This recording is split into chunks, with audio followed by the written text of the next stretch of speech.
Assalamu alaikum students. In this lecture we will continue the topic transport and human. In in this lecture how things get in out of the blood, कि चीज़ें कैसे blood से cell तक जाती हैं और cell से जो एक्स्ट्रा वेस्ट है वो कैसे ब्लड में आता है. The walls of the smallest blood vessel capillaries are very thin with tiny holes in them.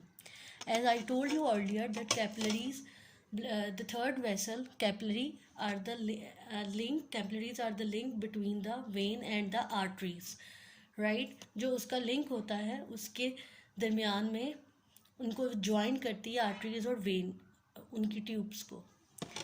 This is the structure of modified structure of the capillary. This is the thin wall of capillary. और इसमें ये yellow में के दरमियान में आपको थोड़ी सी space नज़र आएगी. These are the holes between the wall. ठीक है. A liquid called tissue fluid leak out. इनके दरमियान में से जो लिक्विड है वो लीक आउट होता है. वो इन कैपिलरीज के दरमियान में जो लिक्विड होता है वो वाटर होता है that is present normally in your body. It forms a continuous link between the water in the blood plasma and the water in the cell cytoplasm. ये जो ब्लड है ये हमने सेल तक पहुंचाना होता है. अब ये जो सेल्स हैं these are the wall of the capillary, these are the cells, red blood cells. अब यहाँ से जो ऑक्सीजन है वो पिक करके रेड ब्लड सेल तक पहुँचाते हैं एंड जो रेड ब्लड सेल से वेस्ट होता है ये देखिए पर्पल से ऑक्सीजन, जैसे as I told you earlier कि प्लाज्मा जो है वो रेड ब्लड सेल जो प्रोड्यूस होता है बोन मैरो से वो पिक करता है oxygen and send to the in holes के थ्रू रेड ब्लड सेल तक पहुँचाता है. रेड ब्लड सेल में जो साइटोप्लाज्म है जो लिक्विड है वो उसमें भी जो वेस्ट और कार्बन डाइऑक्साइड मौजूद होती है वो बाहर की तरफ उस सेल से फिर प्लाज्मा को ब्लड को सेंड कर देता है. In this way from the body from the blood nutrients plus oxygen send to the cell to the cell. As we know that cell में जो लिक्विड होता है सेल का जो लिक्विड पार्ट है उसे साइटोप्लाज्म कहते हैं. उसमें सारे ऑर्गेनेलीज जो है वो फ्लोट करते हैं. ऑक्सीजन और न्यूट्रिएंट्स उन सेल को पहुँचाए जाते हैं and then sent out from these red blood cell these cell to the blood. ठीक है. उस फूड से टू द अगेन ब्लड और फिर वो ब्लड जो है आपकी बॉडी से फ्रॉम द किडनी वेस्ट जो है वो रिमूव कर देता है. जैसे कि जो यूरिया है वो किडनी के थ्रू रिमूव हो जाता है. Carbon dioxide through the lungs जो है वो डिफ्यूज़ हो जाता है.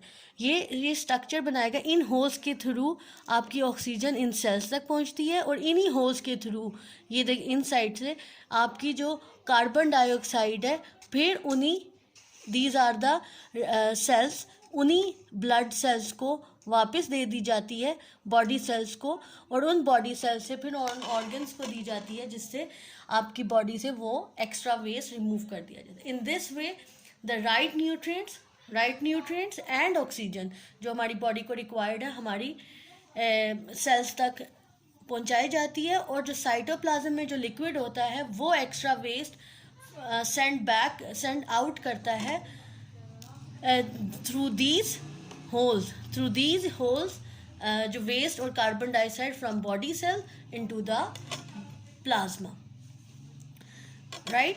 तो ये इन oxygen and food in the tissue fluid diffuse from the blood to the cells. ठीक है. जो मैं already I told you कि from the blood to the cell जो ऑक्सीजन और न्यूट्रेंट है द टिश्यू फ्लूइड क्या है लिक्विड होता है ब्लड में एज वी नो वो सेल तक पहुंचा दिया जाता है and waste such as carbon dioxide and urea diffuse in the opposite direction.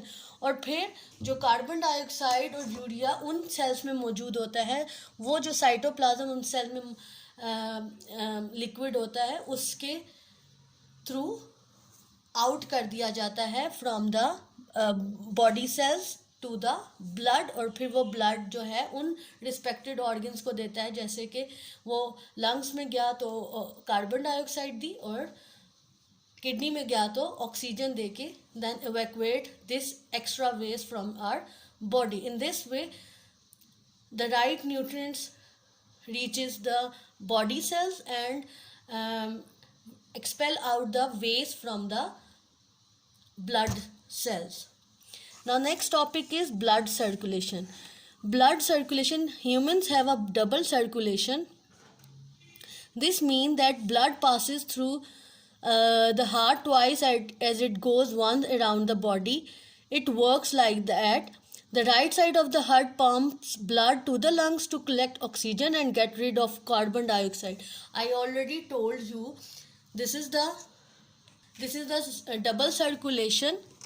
ये वेन से, जैसे कि सुपीरियर वेना केवा से डीऑक्सीजनेटेड ब्लड एंटर हुआ, ये मेन वेन से एंटर हुआ हार्ट में, फिर वो ये राइट साइड में, एंड देन फिर उसके बाद the left side of the heart, the right side of the heart, this artery, ये वाली जो आर्टरी है, send the deoxygenated blood to the lungs, और फिर lungs से then जो right vein है, this vein, अब ये देखें डबल सर्कुलेशन हो रही है, यहाँ से डीऑक्सीजनेटेड ब्लड एंटर हो रहा है और लंग्स में भेजा जा रहा है, और यहाँ से जो ऑक्सीजनेटेड ब्लड एंटर हो रहा है और एओर्टा के थ्रू, इस एओर्टा के थ्रू टू ऑल पार्ट, ये मेन आर्टरी है, और ये वाली देखें यहाँ से मेन आर्टरी से आपके लिवर में जा रहा है, डाइजेस्टिव सिस्टम में जा रहा है, किडनी में, लेग्स में, ये सारा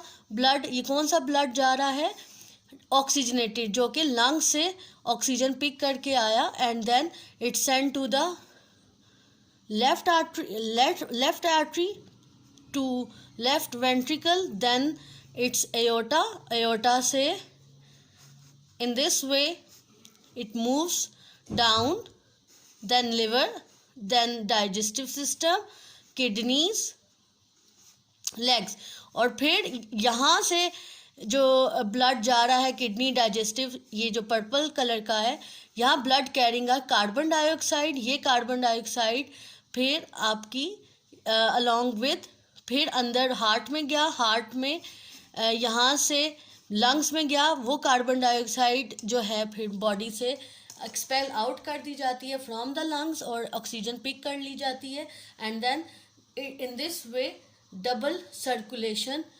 will happen, would be happen. When blood gets to the body cell, a liquid called tissue fluid passes across the wall of the capillaries. Substance such as oxygen and carbon dioxide move in both directions through the wall of the diffusion. ये diffusion हो रही है, ये जो red part है that bring oxygenated blood from the lungs, ये देखिए lungs से लेके आ रहा है, और ये lungs में जा रहा है, इस artery के through lungs में जा रहा है, ऑक्सीजन पिक कर रहा है और कार्बन डाइऑक्साइड लंग्स को दे रहा है, और इससे ऑक्सीजनेटेड ब्लड एंटर हो रहा है फ्रॉम दिस वेन, ये देखें, ये इस वेन से ये एंटर हो गया इधर से, this is right atrium, right ventricle, and this is the aorta, ये देखें, ये एओर्टा है मेरे स्केल की डायरेक्शन से, and then send to the liver, digestive system, और ये डबल सर्कुलेशन इस तरह आपकी ब्लड में हो रही होती है.